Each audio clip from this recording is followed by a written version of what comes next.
Olá pessoal, boa tarde, né? Hoje, terça-feira, dia 27 de outubro de 2020. Estamos nesse exato momento começando mais uma videoaula diretamente da plataforma iônica da FTD. De acordo com o nosso cronograma de aulas, hoje, terça-feira, nós temos aula de matemática e ciências. Muito bem, e assim o faremos.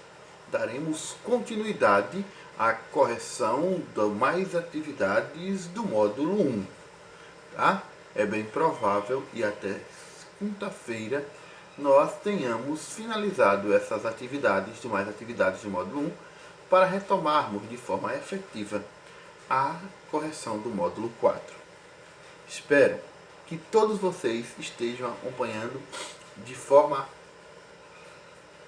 efetiva essas atividades. Essas atividades eu havia deixado para que fossem solucionadas, resolvidas na sala de aula, no retorno. Mas, como eu sempre tenho dito em todos os dias nas aulas, diante da imprevisibilidade do retorno das aulas, achei por bem nós retomarmos as demais atividades e concluirmos o mais rápido possível, ainda mesmo por aí, pelas aulas online. Certo? Hoje, como eu falei, nós temos aula de matemática e ciências e a nossa atividade de matemática, né? O nosso mais atividade de matemática, nós vamos encontrar aí na página 167, tá? Vamos iniciar o nosso mais atividade de matemática na página 167. Vou mostrar para vocês, aqui está, ó, mais atividade, página 167 aí, ó, tá? E eu vou explicar cada uma das questões para vocês agora durante a aula.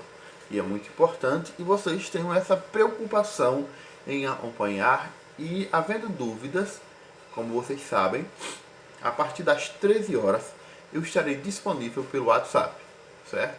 E como já está marcado diariamente, das 15 às 16 haverá o nosso encontro diário pelo Google Meet, tá bom? Vamos lá. Primeiro, observe a ficha que o professor preencheu com informações sobre o aluno Marcelo. Aí nós temos uma ficha. As linhas da ficha, ou seja, o que está nessa posição, indica o número do aluno. E nas colunas, e nós temos os dados. O primeiro dado que nós temos é o nome, Marcelo de Araújo. O segundo, nome da mãe dele, Aline de Araújo. O terceiro, o telefone, né, do aluno, o número de telefone. Depois tem a idade. Depois a série. Por último, o total de atividades que ele realizou.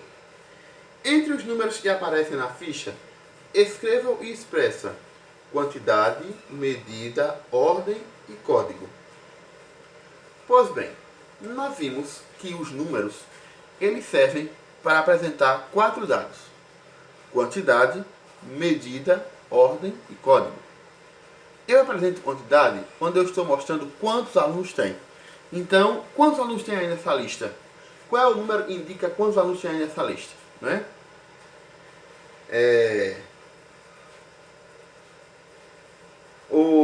Aliás, qual é o número que indica quantas atividades o aluno fez aí nessa lista? Medida. Qual é o número que indica a idade do aluno? Quantos anos ele tem, né? Quanto tempo de vida ele já viveu? Qual é o número que indica o código, né? Um código de acesso de alguma coisa. Eu posso com esse código ter acesso a alguma coisa. E o outro, o número indica uma ordem. Qual é o número que aí está escrito de forma ordinal? Pois bem, Jorge escreveu alguns algarismos em 2 quadros. 1, 3, 5, 7, 9. No outro, 0, 2, 4, 6, 8. Utilizando apenas os algarismos do quadro verde, escreva o menor número possível de 5 algarismos diferentes. Utilizando esses 5 algarismos, você vai construir um número só. O menor possível, né? A letra B, utilizando os números do quadro azul, você vai escrever com os 5 algarismos o maior número possível. Certo? Pois bem, o número 9.878, terceiro, é o maior número formado por 4 algarismos diferentes. Escreva o menor número formado por 5 algarismos diferentes. Letra B. Escreva o maior número formado por 5 algarismos iguais. Letra C. Escreva o menor número par formado por 6 algarismos diferentes. O quarto. No quarto nós temos: observe o que Ana fez utilizando 3 fichas numeradas. Ana ordenou 3 fichas, como está representado ao lado. Depois, mantendo essa ordem, ela retirou uma das fichas e obteve o maior número possível de 2 algarismos formados com essas fichas. Usando o mesmo procedimento, Diana indique em cada item 2 fichas que possam ser retiradas para que o número obtido seja o maior possível na letra A e na letra B o menor possível. Quinto, a tabela ao lado apresenta o período aproximado em que alguns planetas orbitam no Sistema Solar. Em qual desses planetas o período de órbita é menor e é maior? Né? Letra B. Arredonda os valores da tabela para a dezena mais próxima e depois para a centena mais próxima. Lembrando que na lei de arredondamento a gente vai considerar sempre aquela questão de 0 a 4 para menos, né? Se tiver lá 324, eu vou arredondar para 320. Se tivesse lá 325 ou 326, eu já ia arredondar para 321. Aliás, para 330, desculpem. Entendeu? Vamos lá. No sexto tem assim: em um show de música, havia 2 lugares para o público, comum e prêmio. Sabendo que 25.650 pessoas ficaram em lugares comuns e 2.350 em lugares premium, quantas pessoas foram ao show? Para saber quantas pessoas foram ao show ao todo, é simplesmente fazer uma adição, uma conta de mais, somando um valor ao outro, tá? Sétimo, leia os comandos dados pela professora de Otávio e as respostas que ele anotou. Nós temos de um lado os comandos e do outro as respostas. Primeiro comando: escolha um número de 3 algarismos diferentes. Ele escolheu 976. Segundo, escreva este número de trás para frente e subtraia o menor do maior. Aí escreveu 679 e 976. Aí colocou 976 menos 679, que é igual a 297. Terceiro, adicione o resultado ao número que corresponde à sua escrita de trás para frente. Ou seja, 297 mais 792. E deu igual a 1089. Letra A. Escolha 2 números de 3 algarismos diferentes e siga os mesmos comandos da professora de Otávio para cada um deles. Nessa hora, você vai escolher os três números, né? Aliás, os 2 números, e depois vai seguir esse passo a passo com os números que você escolheu, não com os mesmos números que estão aí na foto. Certo? Letra B. Agora compare os resultados que você obteve e o resultado de mais 2 colegas. O que você observou?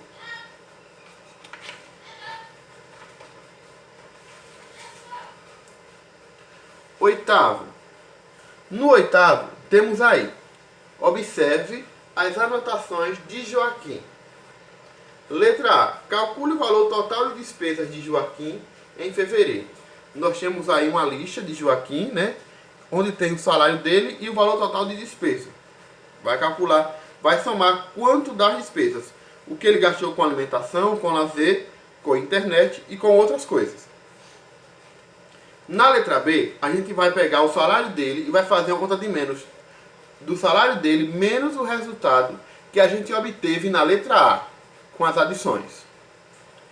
Na letra C, a gente vai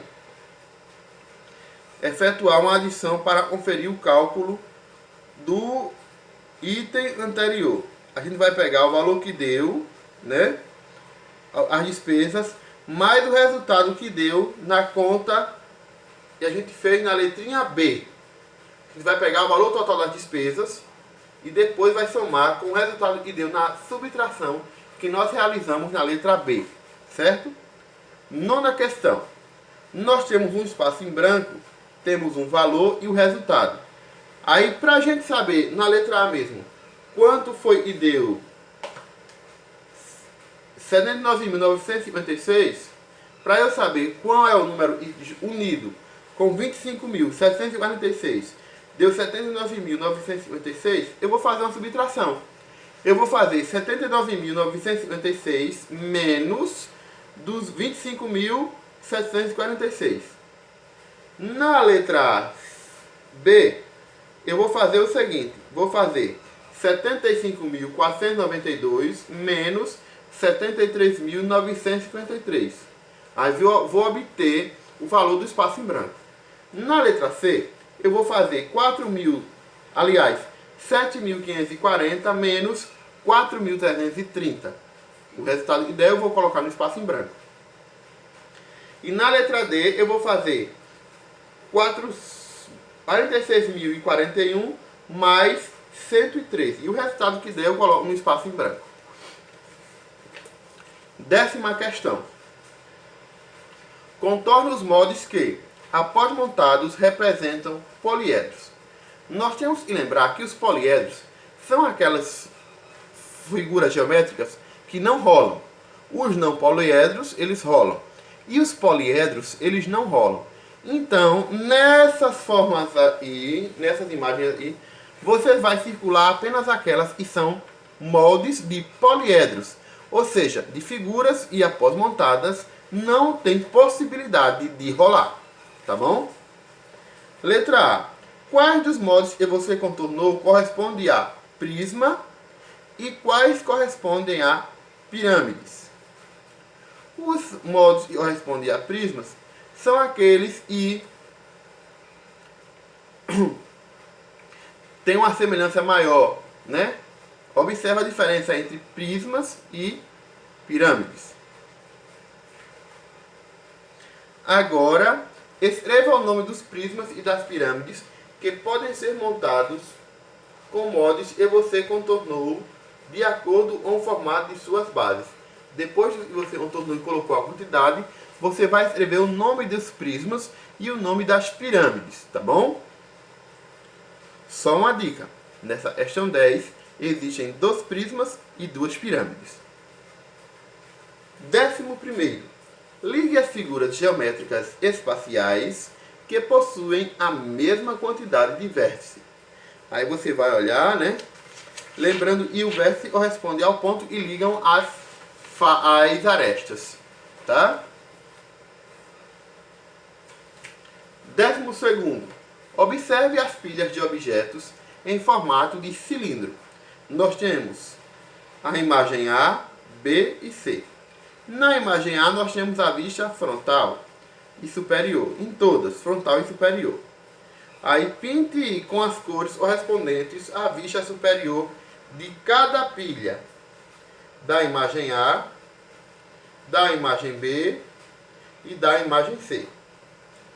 No 13º, nós temos assim: assinale V para as frases verdadeiras e F para as frases falsas. Aí nós temos da letra A à letra D. Na letra A diz assim: o cilindro é um poliedro. Na letra B diz assim: o cubo e o paralelepípedo são prismas e possuem a mesma quantidade de vértices, arestas e faces. Na letra C, não existem pirâmides que sejam poliedros. Na letra D, o cone possui 2 faces circulares. E para finalizar tem assim: agora corrija as frases falsas de maneira que se tornem verdadeiras. Nesse 13, mais uma dica: existem duas frases falsas e duas verdadeiras. Abaixo, depois que você colocar quem é falsa e quem é verdadeira, você vai pegar as duas frases falsas e vai consertá-las de modo que fiquem verdadeiras. Pois bem, eu havia dito no início da aula que nós faríamos hoje a correção de ciências e matemática, mas reconhecendo a extensividade dessa atividade de matemática, nós vamos fazer como nós fizemos com o módulo 2, deixar a correção da atividade de ciências para a próxima sexta-feira. Espero que vocês tenham assimilado bem as explicações de cada atividade. Caso ainda haja dúvida, como eu já falei no início da aula, vocês podem me chamar a partir das 13 horas pelo WhatsApp ou também tiraremos às 15 horas pelo Google Meet. Só quero fazer uma observação. Por favor, evitem deixar para responder as questões na hora do Google Meet.